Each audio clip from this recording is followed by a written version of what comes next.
শ্রমিক আন্দোলন, শ্রমিকের হক আদায় করা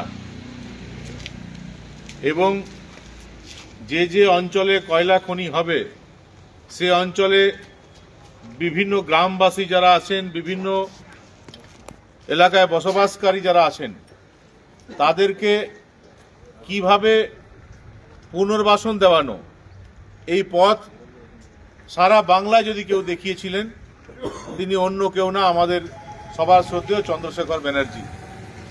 সোনপুর বাজারই হোক, সোনপুর বাজারিকে সামনে রেখে তিনি যে পথ দেখিয়েছিলেন সে পথ অনুসরণ করেই পরবর্তী ক্ষেত্রে বিলপাহাড়ি হোক, বাজারি হোক, ভাটমুড়া হোক, ঝাঁঝরা হোক, যেখানে যেখানে দেখবেন পুনর্বাসনের আলোচনা হচ্ছে সবটাই পথ কিন্তু সে চাঁদুবাবু দেখিয়েছিলেন। কিন্তু একদিকে যখন ওনার দেখানো পথের জন্য আমরা গর্ববোধ করছি, তখন কোথাও না কোথাও আজকে ওনার জন্মদিনে আমরা খুব কষ্ট পাচ্ছি যে স্যার যদি আজ বেঁচে থাকতেন খুব কষ্ট পেতেন যে তিনি ম্যানেজমেন্টের বিরুদ্ধে, মালিক পক্ষের বিরুদ্ধে যে লড়াই আরম্ভ করেছিলেন, আজকে কিন্তু সেই লড়াই থেকে ট্রেড ইউনিয়ন অ্যাক্টিভিটি হোক বা গ্রামবাসীদের দাবি দেওয়া হোক, অনেকটা তারা পিছিয়ে গেছেন।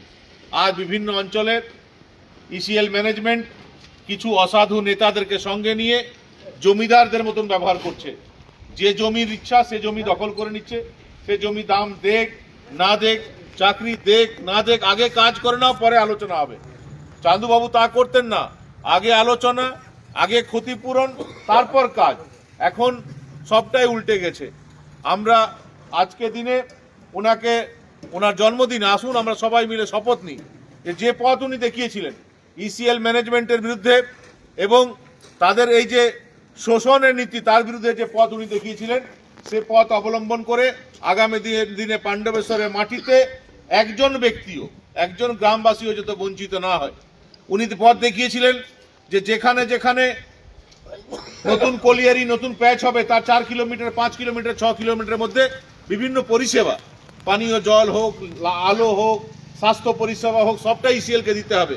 কিন্তু আজ মানুষ না পানীয় জল পাচ্ছে, না স্বাস্থ্য পরিষেবা পাচ্ছে, না আলো পাচ্ছে, সবটাই অন্যান্য সোর্স থেকে আমাদেরকে জোগাড় করতে হচ্ছে।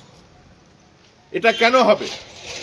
এই আমরা আসছি যখন, যেখানে যেখানে কলিয়ারি আছে, যেখানে যেখানে বিভিন্ন প্যাচ আছে, সেখানে মানুষের যদি স্বাস্থ্য পরীক্ষা করা হয় তাহলে দেখবেন 80% মানুষের ফুসফুসে কোনো না কোনো রোগ ধরা পড়বে। এবং ওই রোগ আমরা বরদাস্ত করছি কেন? যে যাতে আমাদের দেশ এগিয়ে যাক, সমাজ এগিয়ে যাক। তাহলে যাদের ফুসফুসে রোগ দিয়ে দেশ এগিয়ে যাবে, যাদের ফুসফুসে রোগ দিয়ে ইসিএল হাজার হাজার কোটি টাকা রোজগার করবে, তাদের পিছনে সামান্য কিছু তাদের ওয়েলফেয়ারের জন্য খরচ করবে না, এটা কি করে হয়? এখন ইসিএল এর নীতি হয়ে গেছে, যারা যারা নেতা গোছের ব্যক্তি আছেন তাদেরকে কাউ ঘোরার জন্য পার্ক করে দাও, তাদের হাঁটার জন্য কিছু করে দাও, তাদের ঘুমাবার জন্য কিছু ব্যবস্থা করে দাও, তাদের খুশি রাখার ব্যবস্থা করে দাও। আর গরিব খেটে খাওয়া মানুষ, বিভিন্ন গ্রামের মানুষ, বিভিন্ন কলিয়ারি শ্রমিক, তাদের উপর যতটা পারো শোষণ করো। আমরা ইংরেজদেরকে অনেকে আমরা দেখিনি, কিন্তু জানি না ইংরেজরা এদের চেয়ে খারাপ ছিল কিনা। আমার মনে হয় ইংরেজরাও এদের চেয়ে খারাপ ছিল না। ইংরেজদের সময় যে শাসন চলতো ঠিক একই শাসন এখন বিভিন্ন কলিয়ারি অঞ্চলে আমরা দেখতে পাচ্ছি। আজকে দিনে আসুন আমরা সবাই মিলে অঙ্গীকার করি যে চন্দ্রশেখর ব্যানার্জি মহাশয় দেখানো পথ অনুসরণ করে আগামী দিনে পাণ্ডবেশ্বর বাসীদেরকে, পাণ্ডবেশ্বরের বিভিন্ন গ্রামে যারা থাকেন তাদেরকে, বিভিন্ন কলিয়ারিতে যারা চাকরি করছে তাদেরকে মুক্ত আকাশে নিঃশ্বাস প্রশ্বাস নেওয়ার সুযোগ সুবিধা সবটাই আমরা তৈরি করে দেবো।